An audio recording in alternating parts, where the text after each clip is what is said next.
Hyvää huomenta. Tässä Mediapoliksen viime viikon viikkotiedote. Studiohallin työmaalla jatketaan anturatöitä.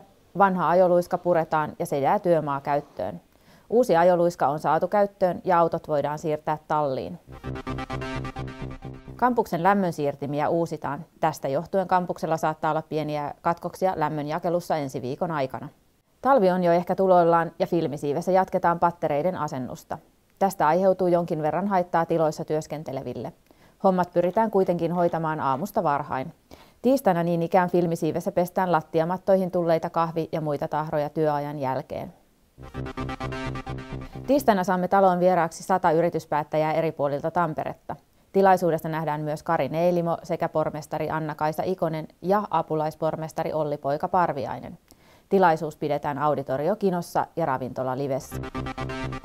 Ravintola Live viettää joulua ja on suljettu jouluaatosta 28.12. asti. Jouluna ja muina välipäivinä ravintola palvelee poikkeuksellisesti kello 8–14.30. Aulan Allbright-kahvio on suljettu jouluaatosta loppiaiseen. Mediapolis on mukana joulupuukeräyksessä vähävaraisten perheiden lapsille. Keräyksen suojelijana toimii Särkänniemi ja kummina Jonne Aaron. Nyt hyvän tekeväisyyteen osallistuminen on helppoa. Tuo hankkimasi paketti Aulan Kuusenvieren keräyspisteeseen ja liitä kortti, joka osoittaa, onko lahja tytölle vai pojalle ja minkä ikäiselle menossa. Aulan Kuusenvierestä löytyy laatikko ja pakettikortit.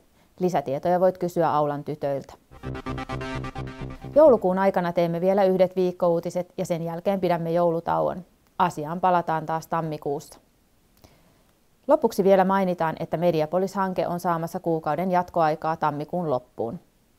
Jatkoaika käytetään web-sivun uudistamiseen sekä palvelurakenteen loppuun saattamiseen. Antoisaa työviikkoa.